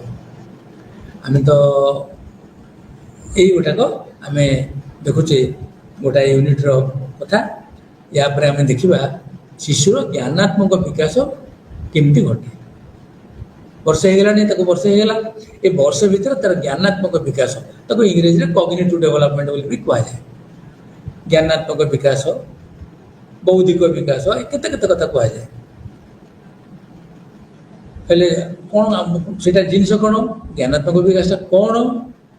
ଯେତେବେଳେ ଶିଶୁ ତାର ନିଜର ଚାରିପାର୍ଶ୍ୱରେ ଥିବା ପରିବେଷ୍ଟନୀ ସହିତ ଖାପ ଖୋଇବାକୁ ଚେଷ୍ଟା କରେ, ସେଇଟାକୁ କୁହାଯାଏ, ସେଇଟା ସେ ବୁଦ୍ଧିମାନର କାମ ବା ସେଇଟା ହେଉଛି କଗ୍ନିସନର କାମ ବୋଲିକି କୁହାଯାଏ। ଏଇଟାକୁ ଆଗରୁ କହି ରଖିଛି ମୁଁ ଯେ ଏଇ ଜିନିଷଟାକୁ ଆମେ ଆଉ ଟିକେ ପରେ ଆଲୋଚନା କରିବା। ଶିଶୁ ଜନ୍ମ ସମୟରେ ତାର ଚାରିପାଖରେ ଥିବା ଲୋକ ଏବଂ ଦୁନିଆ ବିଷୟରେ ଜାଣିପାରିନଥାଏ, କିନ୍ତୁ ପରେ ଜାଣିଥାଏ। ହଠାତ୍ ଜନ୍ମ ହେଲା ବେଳକୁ ସେ କ'ଣ ଜାଣିଛି? କିଛି ସମୟ ଗଲା ପରେ ସେ ଜାଣିଯାଏ ସେ ଗୋଟେ ଭିନ୍ନ ପରିବେଶକୁ ଆସିଛି, ସେ ସଚେତନ ନା। ତେଣୁ ଆମେ ଏଇ ଯେଉଁ କଥା ଆଲୋଚନା କରିବା ଜ୍ଞାନାତ୍ମକ ବିକାଶ, ସେଥିରେ ଏଠି ଚେଷ୍ଟା କରିବା ଜ୍ଞାନ ଶବ୍ଦର ଅର୍ଥ କ'ଣ। ଏକଥା ମୁଁ ଆଗରୁ କହୁଥିଲି ଆଗରୁ କହୁଥିଲି ଟିକେ ଯେ ପାରିପାର୍ଶ୍ୱିକ ଯେଉଁ ପରିବେଶରେ ସେ ଅଛି, ଶିଶୁ ଅଛି, ତା ସହିତ ଯଦି ଖାପ ଖୁଆଇ ଯିଏ ନେଇପାରିଲା ସିଏ ହେଉଛି ଜ୍ଞାନୀ, ସିଏ ହେଲା ବୁଦ୍ଧି। ସେ ହେଲା ବୁଦ୍ଧିମାନ। ଆଉ ଗୋଟେ କଥା ଦେଖିବା, ଶିଶୁର ମନଟା ସକ୍ରିୟ କି ନାହିଁ। ଶିଶୁର ମନ ସବୁବେଳେ ସକ୍ରିୟ। ଏଥିରେ ଆଉ ଗୋଟେ କଥା, ଇନ୍ଦ୍ରିୟ କାରକ ସୋପାନ, ଯାହାକୁ ସେନ୍ସୋରି ମୋଟର ଷ୍ଟେଜ୍ ବୋଲି କୁହାଯାଏ ବା ପିରିୟଡ଼। ଇନ୍ଦ୍ରିୟ କାରକ ସୋପାନରେ ତାର କ'ଣ ଜ୍ଞାନାତ୍ମକ ବିକାଶ ଘଟୁଛି। Cognitive development during sensory motor stage, ତାକୁ ଆମେ କହିବା ଇନ୍ଦ୍ରିୟ କାରକ ସୋପାନରେ କ'ଣ ବିକାଶ ଘଟୁଛି ତାର। ଆଉ ଗୋଟେ କଥା, ପ୍ରଥମ ବର୍ଷରେ ଶିଶୁର ଚିନ୍ତାଧାରାର ବିକାଶ କିପରି ଘଟୁଛି। ଆଉ ଗୋଟେ ତା ସହିତ ବଂଶାନୁକ୍ରମିକତା ଆଉ ପରିବେଶ ଜ୍ଞାନାତ୍ମକ ବିକାଶକୁ ସାହାଯ୍ୟ କିଭଳି ଭାବରେ ପ୍ରଭାବିତ କରେ, ଯାହା କୁହାଯାଏ ହେରିଡିଟି ଆଣ୍ଡ ଏନଭାରନମେଣ୍ଟ। ବଂଶାନୁକ୍ରମିକତା ଆଉ ପରିବେଶ ଶିଶୁର ଜ୍ଞାନ ବୌଦ୍ଧିକ ବିକାଶରେ ସାହାଯ୍ୟକାରୀ ହୁଏ କି ପ୍ରଭାବିତ କରେ କି, ତାକୁ ମଧ୍ୟ ଟିକେ ଆଲୋଚନା କରିବା। ଏବଂ ଶିଶୁର ମାନସିକ ବିକାଶରେ ଯତ୍ନ ନେଉଥିବା ବ୍ୟକ୍ତିଟିର ଭୂମିକା କ'ଣ, ସେ କିଭଳି ଭାବରେ ସାହାଯ୍ୟକାରୀ ହେବ। ଏଇଠି ଗୋଟେ କଥା ମୁଁ କହି ରଖେ, ମଣିଷ ଅନ୍ୟ ଜୀବଙ୍କଠୁ ଅଲଗା କାହିଁକି, କେବଳ ଏଇ ବୁଦ୍ଧି ଲାଗି। ଏଇ ଜ୍ଞାନାତ୍ମକ ବିକାଶ ଯୋଗୁଁ ବା ଏଇ ଯେଉଁ ବୌଦ୍ଧିକ ବିକାଶ ବା ବୁଦ୍ଧି ଲାଗି ହିଁ ମଣିଷ ଅନ୍ୟ ପ୍ରାଣୀଙ୍କଠୁ ଅଲଗା। ଏଇଟା ତାର କେବେ ହୁଏ ନା, ଜନ୍ମ ହେବା ପରଠୁ ହୁଏ। ତେଣୁ ଜନ୍ମ ହେବା ଠାରୁ କୈଶୋର ପର୍ଯ୍ୟନ୍ତ ବୌଦ୍ଧିକ ଓ ଜ୍ଞାନାତ୍ମକ ବିକାଶ କେମିତି ହୁଏ, ଏ ସମ୍ପର୍କରେ ଜଣେ ବିଶିଷ୍ଟ ମନୋବିଜ୍ଞାନୀ, ବହୁ ମନୋବିଜ୍ଞାନୀ ଗବେଷଣା କରିଛନ୍ତି। ଆମେ ଜଣେ ବିଶିଷ୍ଟ ମନୋବିଜ୍ଞାନୀ, ସେ ସୁଇଜରଲ୍ୟାଣ୍ଡର ଜଣେ ମନୋବିଜ୍ଞାନୀ, ତାଙ୍କ ନାଁ ହେଉଛି ଜାଁ ପିଆଜେ। ଇଂଲିଶରେ ତାକୁ ଜାଁ ପିଆଜେଟ୍ ବୋଲି ଉଚ୍ଚାରଣ ଥାଏ, ତାକୁ ଓଡ଼ିଆରେ ଆମେ ଜାଁ ପିଆଜେ ବୋଲି କହୁଛୁ। ସେ ବିସ୍ତୃତ ଭାବରେ ଏ ବିଷୟରେ ଆଲୋଚନା କରିଛନ୍ତି। ତାଙ୍କ ମତରେ ବଂଶାନୁଗୁଣ ବା ହେରିଡିଟି ଶିଶୁର ଅନ୍ତର୍ନିହିତ ଦୈନିକ ସମର୍ଥକୁ ନିରୂପିତ କରିଥାଏ। ହେରିଡିଟି ମାଧ୍ୟମରେ ସେ ଯାହା ଆଣିଥାଏ, ସେଥିରେ ମଧ୍ୟ ତାର ବୌଦ୍ଧିକ ଗୁଣ କିଛି ସେ ସାଙ୍ଗରେ ନେଇକି ଆସିଥାଏ। ଏବଂ ଏଇ ଜିନିଷଟା କେମିତି ହୁଏ, ତାକୁ ପିଆଜେଙ୍କ ମତରେ ଯେ ଏଇ ବୌଦ୍ଧିକ ବିକାଶଟା ହେବା ପାଇଁ ବାଲ୍ୟକାଳ କହିବା ତ ଶିଶୁ ସେ ଗୋଟେ ଷ୍ଟ୍ରକ୍ଚର ହୁଏ, ଷ୍ଟ୍ରକ୍ଚର ବା ଗଠନ ବୋଲି ତାକୁ କୁହାଯାଏ। ଆମେ କହିବା ଗୋଟେ ଜିନିଷ ମନ ଭିତରେ ତିଆରି ହେଲା ଭଳିଆ ହୁଏ। ସେ ଗୋଟେ କଠିନ ଜିନିଷ ନୁହେଁ, ଏହା ଗୋଟେ ପ୍ରଣାଳୀରେ କାମ କରେ। ସେଥିରେ କ'ଣ କାମ କରେ, ସେ ଷ୍ଟ୍ରକ୍ଚରଟା ସେ ତାର କେମିତି ହୁଏ, ସେ ତାକୁ ସ୍କେମା ବୋଲି କହନ୍ତି। ଏବଂ ବୁଦ୍ଧିର ପିଣ୍ଡୁଳି ହୋଇପାରେ। ୟାକୁ ଏଥିରେ ତିନିଟି ଜିନିଷ ମୂଳତଃ କାମ କରେ। ଗୋଟେ ହେଉଛି ଅର୍ଗାନାଇଜେସନ ବା ସଂଗଠନ, ଆଉ ଗୋଟେ ହେଉଛି ଖାପ ଖୁଆଇ ଚଳିବା ଏବଂ ସମତୁଲ ରଖିବା।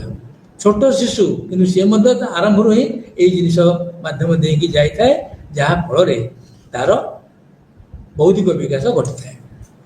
ଏବଂ ଏଥିରେ ଏଇ ଯେଉଁ ଆମେ ଷ୍ଟ୍ରକ୍ଚର ବା ଗଠନ କଥା କହୁଛେ, ସେ ଗଠନଟା ହେଉଛି ଯେ ମନ ଭିତରେ ଥିବା ବିଭିନ୍ନ ପ୍ରକାର ଦାନା, ମେଣ୍ଟାଲ କମ୍ପୋନେଣ୍ଟସ ହେଲେ ଆମେ ତାକୁ କହିବା। ଏହା ସହିତ ବୌଦ୍ଧିକ ବିକାଶକୁ ଏକ୍ସପିରିଏନ୍ସ, ଏନଭାରନମେଣ୍ଟ, ଅଭିଜ୍ଞତା, ପରିବେଶ, ମ୍ୟାଚୁରେସନ ବା ପରିପକ୍ୱତା, ଏସବୁ ତାର ବୌଦ୍ଧିକ ବିକାଶରେ ଶିଶୁର ସାହାଯ୍ୟ କରିଥାନ୍ତି। ଶିଶୁ ଅନ୍ୟମାନଙ୍କୁ ଦେଖୁଥାଏ, ଅନ୍ୟମାନଙ୍କୁ ଶିଖୁଥାଏ।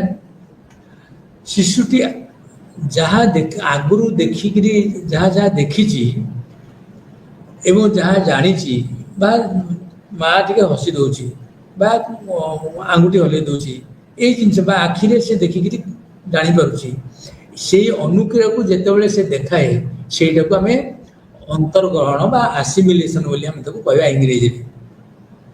ଏବଂ ସେଇ ଯେଉଁ ଅନୁକ୍ରିୟାର ସଂଶୋଧନ ଯଦି ଗୋଟେ କ'ଣ, ମା ହସିଲା ବେଳେ ଏ ହସିନି, ଯଦି ସଂଶୋଧନଟା ଯଦି କଲା, ସେଇଟାକୁ ଆମେ କହିବା ଆକୋମୋଡେସନ, ଆଡଜଷ୍ଟମେଣ୍ଟ, ଚଳୁଛି, ଖାପ ଖୁଆଇ ଚଳିପାରିବା।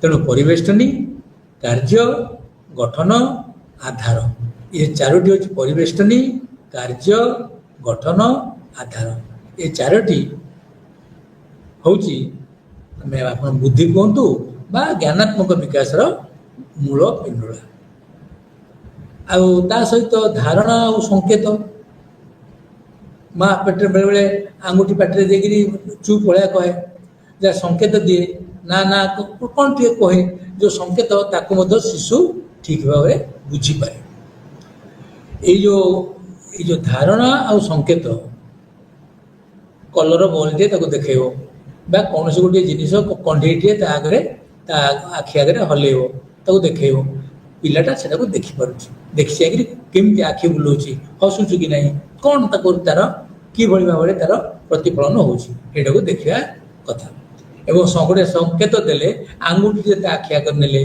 कि पार्टी निजे पार्टी आगे आंगुठी को तुम दब जब आंगुठी को शिशु कौन करुँ ये हूँ आम कनसेप्ट एंड सिम्बल्स कहूँ इंग्रेजी में धारणा और संकेत बोली आम कह ओडिया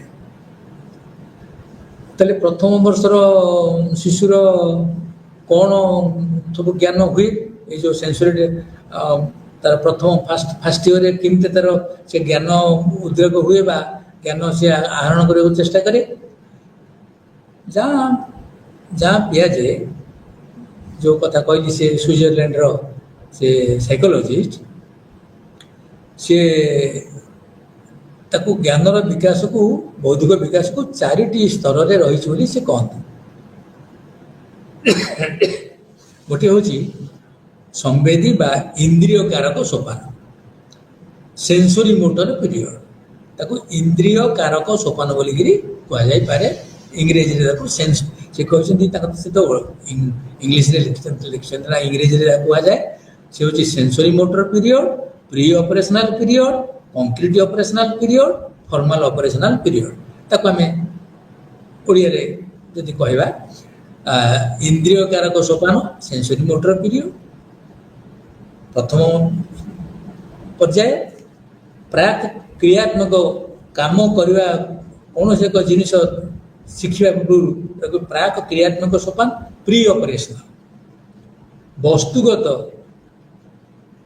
क्रियात्मक सोपान से कंक्रीट ऑपरेशनल भावगत क्रियात्मक सोपान से फॉर्मल ऑपरेशनल पीरियड ये आम तो सबुड़ विषय आलोचना करा बहुत संभव न हो पारे तेणु जन्म ठारू 2 वर्ष पर्यंत समय इंद्रिय कारक विकास गुड़िक यथेष्ट भाव में होता है जो रहिला इंद्रिय कारक विकास समय विकास कौन हुए ये 6टा विभिन्न विभिन्न सब स्टेज अच्छी सोपान अच्छी कौन जन्म रु गोटे मास भितर शिशु कौन करे ना तार रिफ्लेक्स एक्शन आखि आखि ऊपर यदि आखि बुलाए चाहिपारे आलुओ कान डेरिकी शुणी पारे रिफ्लेक्स एक्शन जोड़ा कहुए तार ये कही पढ़ु सेंसरी मोटर डेवलपमेंट बा इंद्रिय कारक रहीटा 6 भाग में विभक्त आउ गोटे सोपान हूँ प्राइमरी सर्कुलरी रिएक्शन प्राथमिक अवस्था से केमिति तार प्रतिफलन करुच्ची कौन हुए ना से आंगुठी बुढ़ा आंगुठी की नहीं पाटे पुराए आउ विभिन्न जिनिस को भिन्न भाव में शक करने चेष्टा करे गोटे काठ खंडे जी धरे छोटिया काठ खंडीटा धर से भिन्न भाव में कर रबर भाया गोटे किसी दब से भिन्न भाव में चुचुम निज बुढ़ा आंगुठी से जो चुचुमे से भिन्न भाव में चुपे यहीटा हूँ ये सेन्स आ मोटर आंगुठीटा है कारक मोटर आउ पार्टीटा है sense sense sensory motor coordination नहीं से करे बुढ़ा आंगुठी की नहीं से पार्टी पुरे पारे थर्ड स्टेज गोटे अच्छी से सेन्स सेकेंडरी सर्कुलरी रिएक्शन एटा 4 रु 8 मास भीतर हुए ये कौन हुए ये सी जो जिनिसटा को पाखे पाऊा जिनिसटा सहित से जी खेले বা ଯାହା କରେ ତା ସହିତ ଏ ନିଜ ବଡି ଠାରୁ ସେ ପରିବେଶ ଆଡ଼କୁ ଯାଏ। ତାକୁ କୁହାଯାଏ shifting from body to environment. ନିଜ ଶରୀର ରେ ଯାହା ଖେଳୁଥିଲା ସେ ନେଇକିରି କଣ୍ଢେଇଟେ ନେଇକି ଖେଳୁଥିଲା, କିମ୍ବା ନିଜ ହାତ ପାଟି ଆଙ୍ଗୁଠି ପାଟି ପୁରଉଥିଲା, ପାଟିରେ ବୁଢ଼ା ଆଙ୍ଗୁଠି ପୁରଉଥିଲା, ସେଇଠୁ ସେ କ'ଣ କରେ ନା ପରିବେଶ ଆଡ଼କୁ ଯାଏ। ସେଠି କ'ଣ କରେ ସେ, ସେଠି ଆଖପାଖ ଜିନିଷକୁ ଦେଖିବା ଏବଂ କାନ୍ଥକୁ ଧରିବା ବା ଖଟ ବାଡ଼କୁ ଧରିବା, ଏସବୁ କଥାକୁ ଜାଣିବାକୁ ସେ ଚେଷ୍ଟା କରେ। ଏଇଟା ହେଉଛି ଗୋଟେ, ଏଇଟା ମଧ୍ୟ ଗୋଟେ ସୋପାନ। ତାପରେ ଆସିବ ଆଉ ଗୋଟେ ଫୋର୍ଥ ଷ୍ଟେଜ୍, ତାର ସବ୍ ଷ୍ଟେଜ୍, ଏଇଟା ହେଉଛି କୋର୍ଡିନେସନ୍ ଅଫ୍ ସେକେଣ୍ଡାରୀ ସ୍କେମା। ଏଇଟା 8 ରୁ 12 ମାସ ଭିତରେ ହୁଏ। ଏଠି ସେ ଗୁରୁଣ୍ଡେ ଗୋଟେ କଣ୍ଢେଇ କୋଠି ପକେଇଥିବ, ସେ ଗୁରୁଣ୍ଡିକି ଯାଇକି ଚେଷ୍ଟା କରିବ ସେ ଆଣିବା ପାଇଁ। ଏଇଟା ହେଉଛି ଗୋଟେ ହେଉଛି ପଦକ୍ଷେପ। ଏଠି ବୋଥ ସେନ୍ସ ଆଉ ମୋଟର, ଇନ୍ଦ୍ରିୟ ଏବଂ କାରକ ଉଭୟ କାମ କରୁଛନ୍ତି। ହାତରେ ଯାଇକି ଯିବ ଏବଂ ସେ ପାଇବାକୁ ଚାହୁଁଛି, ଆଖି କାମ କରୁଛି, ପାଟି କାମ କରୁଛି, ସେ ତ ପାଟିରେ ଆଁ କରିକିରି ହୁଏତ ଆଖି ସେଇ ଜିନିଷଟାକୁ ଲକ୍ଷ୍ୟ କରିକି ସେ ବସ୍ତୁଟାକୁ ଆଣିବାକୁ ଯିବାକୁ ଚେଷ୍ଟା କରିବ। ତେଣୁ ସେ ଗୁରୁଣ୍ଡିବାକୁ ଆରମ୍ଭ କରେ। ଟୁ ଗେଟ୍ ଏ ଟୟ, ଗୋଟେ କଣ୍ଢେଇ ଯଦି ପଡ଼ିଛି ତା ଆଖିକୁ ଭଲ ଲାଗିଲା, ତାକୁ ଭଲ ଲାଗିଲା, ସେଟା ଆଣିବାକୁ ସେ ଚେଷ୍ଟା କରେ। କୌଣସି ବସ୍ତୁ ବି ହେଇପାରେ। ତାପରେ ଆସିବ ଆଉ ଗୋଟେ ଷ୍ଟେଜ୍ ହେଉଛି ଟାର୍ସିଆରୀ ସାର୍କୁଲାରୀ ରିଆକ୍ସନ। ଏଇଥିରେ ସେ ଭାରି କୌତୂହଳ ପ୍ରିୟ ହୋଇପଡ଼େ ଆଉ ଖେଳନାଟିକୁ ବିଭିନ୍ନ ଭାବରେ ଦେଖିବାକୁ ଚେଷ୍ଟା କରେ। ତାକୁ କେମିତି ତାକୁ ପକେଇବ, ତାକୁ ଉଠେଇବ, ତାକୁ ବିଭିନ୍ନ ଭାବରେ ଫିଙ୍ଗିଦେବ, ପୁଣି ଗୋଟେଇବ, ଏଇସବୁ କଥା କରିପାରେ। ଆଉ ତାର ସେନ୍ସୋରି ମୋଟର ଷ୍ଟେଜ୍ ବା ଇନ୍ଦ୍ରିୟ କାରକ ସୋପାନର ବିକାଶ ସୋପାନର ଆଉ ଯେଉଁ ଶେଷ ସୋପାନ ହେଉଛି ମେଣ୍ଟାଲ କମ୍ବିନେସନ୍। ଏଇଟା 18 ରୁ 24 ମାସ ଭିତରେ ହୁଏ ଏବଂ ସେଇଥିରେ ପିଲା ଚିନ୍ତା କରିବାର କେପବୁଲ ଅଫ୍ ଥିଙ୍କିଂ, ଚିନ୍ତା କରିପାରେ, ତାକୁ ସିମ୍ବଲ, ସଂକେତ ଆଉ ଭାଷା, କିଏ ଗୋଟେ କହିଲେ, ସେ କିଏ ଡାକିଲେ ସେ କାନ ଦେଇକି ତାକୁ ତା ଆଡ଼କୁ ଚାହିଁବା, ଏଇସବୁ କଥା କରିପାରେ ଏବଂ ନିଜେ କେମିତି ଖେଳିବ ସେ କଥା ମଧ୍ୟ ସେ କରିପାରେ। ତାହେଲେ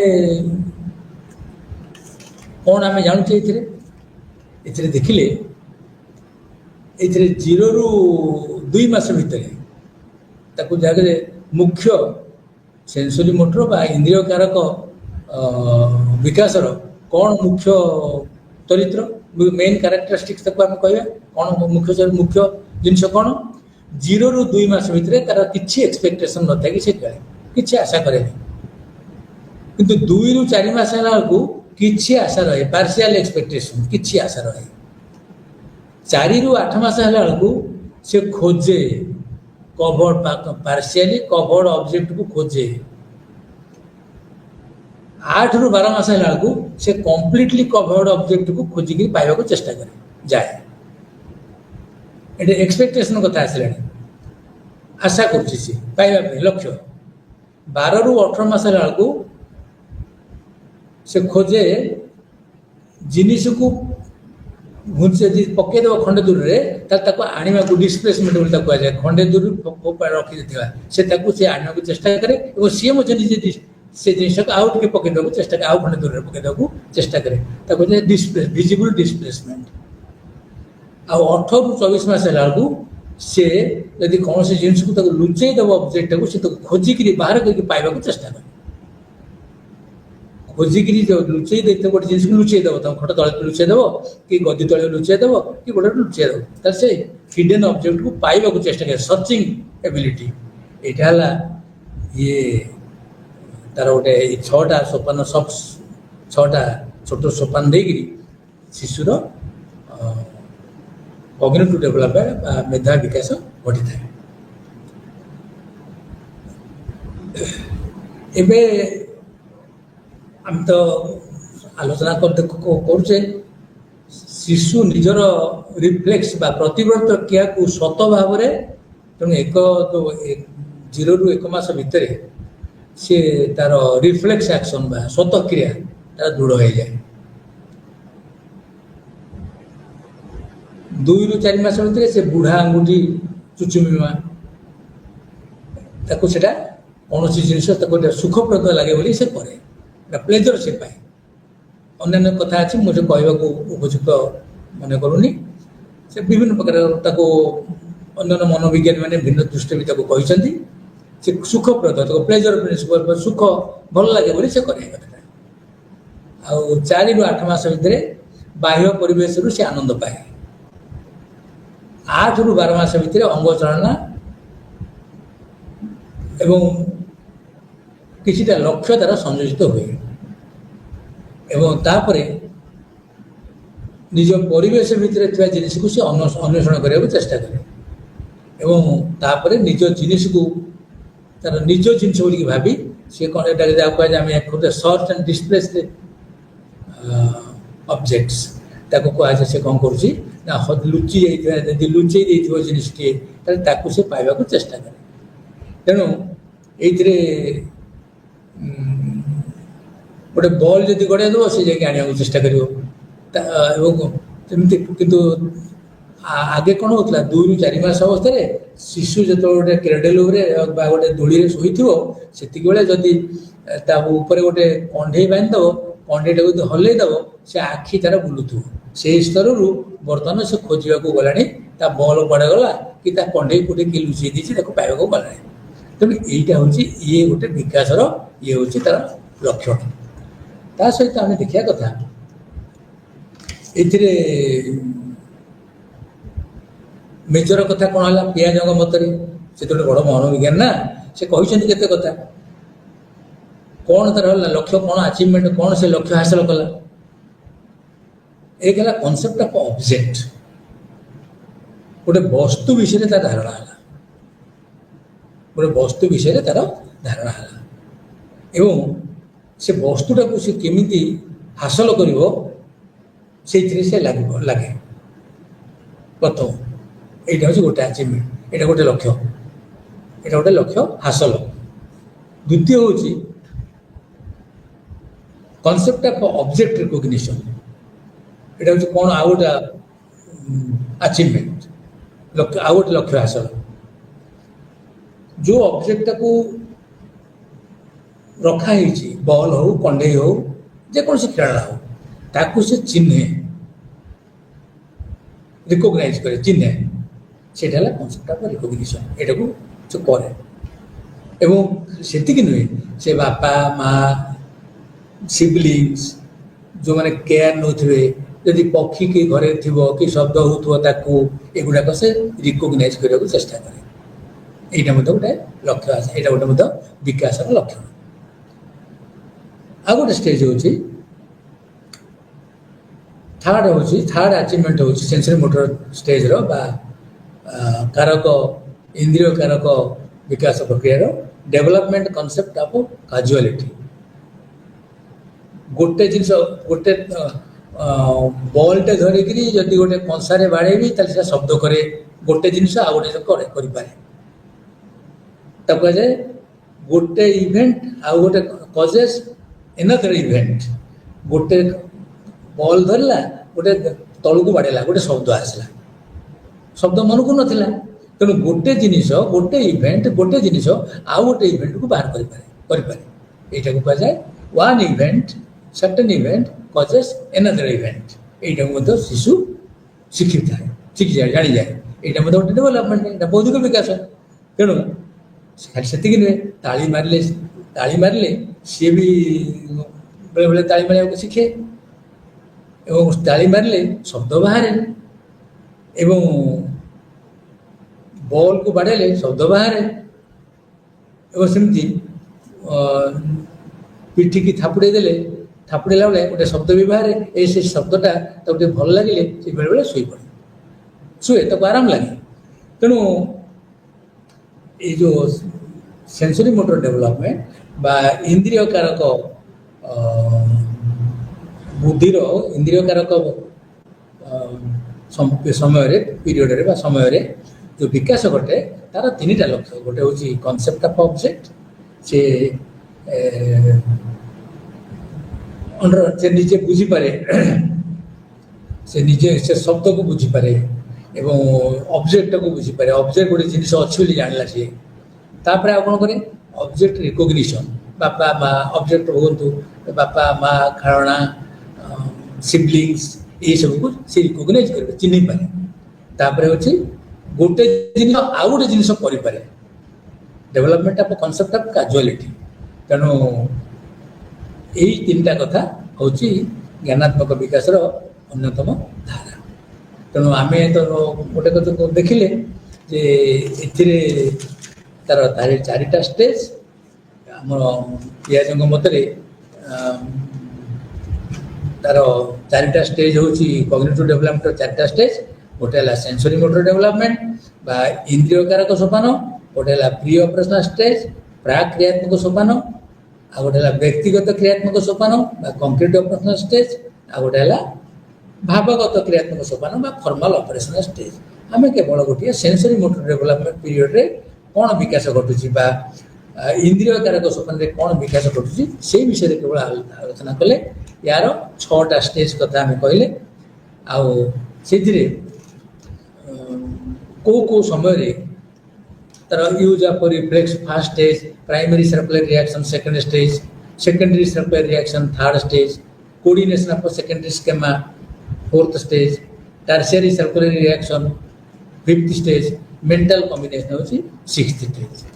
ଏଇଥିରେ ତାର ମେନ୍ କ୍ୟାରେକ୍ଟରିଷ୍ଟିକ୍ କଥା ମୁଁ କହିଲେ, ପ୍ରଥମ ହେଉଛି ନୋ ଏକ୍ସପେକ୍ଟେସନ୍, ତାପରେ ପାର୍ସିଆଲ ଏକ୍ସପେକ୍ଟେସନ୍, ତାପରେ search for partially covered object, ଲୁଚି ଯାଇଥିବା ଜିନିଷକୁ ଖୋଜିବାକୁ, ତାପରେ କମ୍ପ୍ଲିଟଲି ଅଧା ଲୁଚିଥିବ ଅଧା ଦେଖାଯାଉଥିବା ଜିନିଷକୁ ସେ ଖୋଜିକି ବାହାର କରିବ, ତାପରେ କମ୍ପ୍ଲିଟଲି ଲୁଚି ଯାଇଥିବା ଜିନିଷକୁ ଖୋଜିକି ବାହାର କରିବ, ତାପରେ ସର୍ଚ୍ଚ ଫର ଭିଜିବୁଲ ଡିସପ୍ଲେସମେଣ୍ଟ, ଗୋଟେ ବଲ୍କୁ କିମ୍ବା ବଲ୍ଟାକୁ ଯେକୌଣସି ବଲ୍ ହଉ ଖେଳଣାକୁ ଦୂରକୁ ପକାଇ ଦେଇଥିବ, ଡିସପ୍ଲେସ୍ କରିଦେଇଥିବ, ଡିସପ୍ଲେସମେଣ୍ଟ ଘୁଞ୍ଚେଇ ଦେବା, ସେ ଯଦି ଘୁଞ୍ଚି ଯାଇଥିବ ତାକୁ ଯାଇକି ସେ ଆଣିବାକୁ ଚେଷ୍ଟା କରିବ ଏବଂ ତାପରେ ଲୁଚା ହେଇଥିବା ଜିନିଷକୁ ସେ ଖୋଜିକିରି ବାହାର କରୁଛେ ନିଜେ। ସେଇଟା ହେଉଛି ଏଇଟା ଆଉ ଗୋଟେ ମେଜର କ୍ୟାରେକ୍ଟରିଷ୍ଟିକ୍। ତାର ଲକ୍ଷ୍ୟ କଥା ମୁଁ କହିଲି, ଲକ୍ଷ୍ୟ କଥା ହେଉଛି ତିନିଟା ଲକ୍ଷ୍ୟ। ଗୋଟେ ହେଉଛି କନସେପ୍ଟ ଅବଜେକ୍ଟ, ଯେ ଗୋଟେ ପୃଥିବୀ ଅଛି, ସେ ଦି child understand the world, performance object do exist, performance the concept of object performance କଥା କହିଲା ବେଳେ ଯେ ଅବଜେକ୍ଟର ତିନିଟା କଥା, ସେଥିରେ ହେଉଛି ପୃଥିବୀ ଗୋଟେ ହି ଅଣ୍ଡରଷ୍ଟାଣ୍ଡ ଦି ୱାର୍ଲଡ, ଯେ ସେ ଗୋଟେ ଭିନ୍ନ ପରିବେଶରେ ଅଛି, ଏଇଟାକୁ ସେ ବୁଝେ। ଦୁଇ କଥା ହେଉଛି ସେ ରେକଗ୍ନାଇଜେସନ୍ ତା ପ୍ୟାରେଣ୍ଟସକୁ ଏବଂ ରେକଗ୍ନାଇଜେସନ୍ ଅବଜେକ୍ଟ ରିକଗ୍ନିସନ୍ ଯେଉଁ କଥା କୁହାଯାଏ ସେକେଣ୍ଡ ଲକ୍ଷ୍ୟ। ଦ୍ୱିତୀୟ ଲକ୍ଷ୍ୟ ସେଇଟା ହେଉଛି ହି ଅଣ୍ଡରଷ୍ଟାଣ୍ଡସ୍ ଦି ପ୍ୟାରେଣ୍ଟସ୍, ସିବଲିଙ୍ଗସ୍, ସେଲ୍ଫ, ତାର ଯିଏ କେୟାର ନିଅନ୍ତି ସେମାନଙ୍କ କଥା, ଏବଂ ତା ସହିତ ସେ ବୁଝେ ତୃତୀୟ କଥା ଯେ ଗୋଟେ ଜିନିଷ ଆଉ ଗୋଟେ ଜିନିଷକୁ କରେ, ୱାନ୍ ଇଭେଣ୍ଟ କଜେସ୍ ଏନାଦର ଇଭେଣ୍ଟ। ଏଇଥିରେ ଏଇ ଶିଶୁର ବୁଦ୍ଧିର ବିକାଶରେ ଯେଉଁମାନେ ଯତ୍ନ ନିଅନ୍ତି, ମା ତ ନିଶ୍ଚୟ, ବାପା ମା ନିଶ୍ଚୟ, ପରିବାରର ଲୋକମାନେ ନିଶ୍ଚୟ, ତା ସହିତ ଆୟା ବା ଅନ୍ୟ ଯଦି କିଏ ଯତ୍ନ ନେଉଥାନ୍ତି ତାହେଲେ ସେମାନେ ଶିଶୁକୁ ଯେଉଁଭଳି ଭାବରେ ଭଲ ଲାଗିବ ସେଭଳିଆ ପରିବେଶକୁ ଆମେ ଚେଷ୍ଟା କରିବା ଯେତିକି ନିଜର ଶକ୍ତି ଭିତରେ ତିଆରି କରିବା ପାଇଁ। ଶିଶୁକୁ ଭଲ ଲାଗିବା ଖେଳଣା ବା ବସ୍ତୁ ତା ପାଖରେ ପହଞ୍ଚାଇବା, ଶିଶୁ ସହିତ ସେଇ ଖେଳଣା ଏବଂ ବସ୍ତୁ ସହିତ ଖେଳିବା, ତାକୁ ନୂଆ ନୂଆ ଜିନିଷ ଦେଖେଇବା। ତେଣୁ ଏଇ ଯେଉଁ ବୌଦ୍ଧିକ ବିକାଶ ଶିଶୁର ଘଟୁଛି, ଆମେ ଯଦି ଠିକ୍ ଭାବରେ ତାର ଯତ୍ନ ନେବା ଏବଂ ତାକୁ ତାର ବୌଦ୍ଧିକ ବିକାଶ ପାଇଁ ଆବଶ୍ୟକୀୟ ଉପକରଣ ତା ପାଖରେ ପହଞ୍ଚାଇବା ଏବଂ ଖେଳିବା, ତାହେଲେ ତାହା ତାର ନିଶ୍ଚିତ ରୂପରେ ଏହି ସେନ୍ସରି ମୋଟର ଷ୍ଟେଜ୍ ବା ଇନ୍ଦ୍ରିୟ କାରକ ସୋପାନରେ ତାର ବୁଦ୍ଧିର ବିକାଶ ଠିକ୍ ଭାବରେ ହେବ ଏବଂ ସେ ଗୋଟେ ଭଲ ଶିଶୁ ହେଇକି ବାହାରିବ। ଏବଂ ଏହାର ବିଭିନ୍ନ ପର୍ଯ୍ୟାୟତ କଥା ମୁଁ ଆଗରୁ କହିସାରିଛି। ପ୍ରଥମ ପର୍ଯ୍ୟାୟ ହେଉଛି ସେନ୍ସରି ମୋଟର ଷ୍ଟେଜ୍ ବା ଇନ୍ଦ୍ରିୟ କାରକ ସୋପାନ, ଏବଂ ଆଉ ତାର ଯେଉଁ ଅନ୍ୟାନ୍ୟ ସୋପାନ ସବୁ ଅଛି ତାର ଆମେ ଚାରିଟା ସୋପାନ ଭିତରୁ କହିସାରିଛି ଆଗରୁ, ପ୍ରି ଅପରେସନାଲ, କଂକ୍ରିଟ ଅପରେସନାଲ ଏବଂ ଫର୍ମାଲ ଅପରେସନାଲ। ତାକୁ କୁହାଯାଏ ପ୍ରାକ୍ କ୍ରିୟାତ୍ମକ ସୋପାନ, ଆଉ ବସ୍ତୁଗତ ସୋପାନ ଏବଂ ଭାବଗତ କ୍ରିୟାତ୍ମକ ସୋପାନ। ଏଗୁଡ଼ିକ ସମ୍ପର୍କରେ ପରବର୍ତ୍ତୀ କାଳରେ ଦେଖାଯିବ। ଆଉ ତେଣୁ ଏଇ ଶିଶୁର ବୁଦ୍ଧି ବିକାଶ বা ମାନସିକ ବିକାଶ ବା ବୌଦ୍ଧିକ ବିକାଶ ଜ୍ଞାନାତ୍ମକ ବିକାଶ ସେନ୍ସରି ମୋଟର ଷ୍ଟେଜ୍ରୁ ଜନ୍ମ ଠାରୁ 2 ବର୍ଷ ଭିତରେ ଯଥେଷ୍ଟ ପରିମାଣରେ ହେଇଥାଏ, ସିଏ ମୂଳଦୁଆ ପକାଇଥାଏ। ତେଣୁ ଆମେ ଏଇଥିରୁ ଯାହା ବୁଝିଲେ ଆମେ ନିଜକୁ ନିଜେ ଏକ ପ୍ରଶ୍ନ ପଚାରିବା, ଆମେ ଶିଶୁର ଜ୍ଞାନାତ୍ମକ ବିକାଶ ପାଇଁ କ'ଣ କ'ଣ କରିବା, କି ଖେଳ ଜିନିଷ ସବୁ ତାକୁ ଦେବା, ତାର ଯତ୍ନ କେମିତି ନେବା, ଏବଂ ତାହା ଦେଲେ ତାକୁ ଯଦି କଲର୍ର ଜିନିଷ, କଲର୍ର ବଲ୍, କଲର୍ର କଣ୍ଢେଇ ତାକୁ ସବୁ ଦେଖେଇବା, ତାହେଲେ ତାର ଛୋଟ ଶିଶୁ ଦୋଳିରେ ଝୁଲୁଛି, ତା ଆଗରେ ଗୋଟେ କଣ୍ଢେଇଟି ଝୁଲେଇବ ଗୋଟେ ସୂତାରେ ବାନ୍ଧି ଦେଇକି, ସେ କଣ୍ଢେଇ ଯେମିତି ଝୁଲୁଥିବ ତା ଆଖି ସେମିତି ଯାଉଥିବ। ଇଏ ଗୋଟେ ପ୍ରକାର ଶିକ୍ଷଣ। ସେମିତି ବୁଢ଼ା ଆଙ୍ଗୁଠିକି ସେ ଚୁଚୁମିବା, ଏସବୁ କଥା ମୁଁ ଆଗକୁ ଉଲ୍ଲେଖ କରିଛି। ସେଇଟା ମଧ୍ୟ ହେଉଛି ସେନ୍ସ ହେଲା ଜୀବ, ଆଉ ସେନ୍ସ ମାନେ ଇନ୍ଦ୍ରିୟ, ଏବଂ ଆଙ୍ଗୁଠିଟା ହେଲା କାରକ, ମୋଟର, ସେନ୍ସରି ମୋଟର। ଏଇ ଦିଗକୁ ମନେ ରଖିବା କଥା। ଗୋଟେ ହେଉଛି ସେନ୍ସ ଆଉ ଗୋଟେ ହେଉଛି ସେନ୍ସରି ମୋଟର। ଗୋଟେ ହେଲା ସେ ବୁଢ଼ା ଆଙ୍ଗୁଠିଟାକୁ ନେଇକି ପାଟିରେ ପୁରାଏ, ଏଇଟାକୁ ଦୁଇଟାକୁ ସେନ୍ସ ଇନ୍ଦ୍ରିୟର ଏବଂ କାରକର ଉଭୟର ସମନ୍ୱୟ ସେଠି ହୁଏ। ସେଥିପାଇଁ ଆମେ ଇନ୍ଦ୍ରିୟ କାରକ ସୋପାନର ବିକାଶ ବୋଲି କହୁଛୁ। ଦେଖିବା ନିଜକୁ ନିଜେ କେତେକ ପ୍ରଶ୍ନ ପଚାରି ଆମେ ଯେତେ ବିଶ୍ଳେଷଣ କରିବାକୁ ଚେଷ୍ଟା କରିବା ଏବଂ ଉତ୍ତର ଖୋଜିବାକୁ ଚେଷ୍ଟା କରିବା, ତାହେଲେ ଏଇଟା ଟିକେ ଫଳପ୍ରଦ ହେବ ଏବଂ ସାହାଯ୍ୟକାରୀ ହେବ। ମୁଁ ଆଶା କରୁଛି କିଛି ପରିମାଣରେ ଧାରଣା ହେଇଥିବ, ତାହେଲେ ଭଲ ଲାଗିବ। ଆଉ ଏହା ହେଲା ଆଜିର ବିଷୟବସ୍ତୁ। ତେଣୁ ନୂଆ ନୂଆ ବସ୍ତୁ ପିଲାକୁ ଦେଖେଇଲେ ଏବଂ କଲରଫୁଲ ଖେଳନା ପିଲାକୁ ଦେଲେ ପିଲାମାନଙ୍କର ଜ୍ଞାନାତ୍ମକ ବିକାଶରେ ସେ ସାହାଯ୍ୟ କରିଥାଏ, ବିଶେଷତଃ ଜନ୍ମରୁ 2 ବର୍ଷର ଶିଶୁମାନଙ୍କ କ୍ଷେତ୍ରରେ। ତେଣୁ ୟାକୁ ଟିକେ ମନ ଦେଇକରି ବିଶ୍ଳେଷଣ କଲେ, ନିଜେ ନିଜେ ପ୍ରଶ୍ନ ପଚାରିକରି, ତାହେଲେ ଭାରି ଭଲ ହେବ।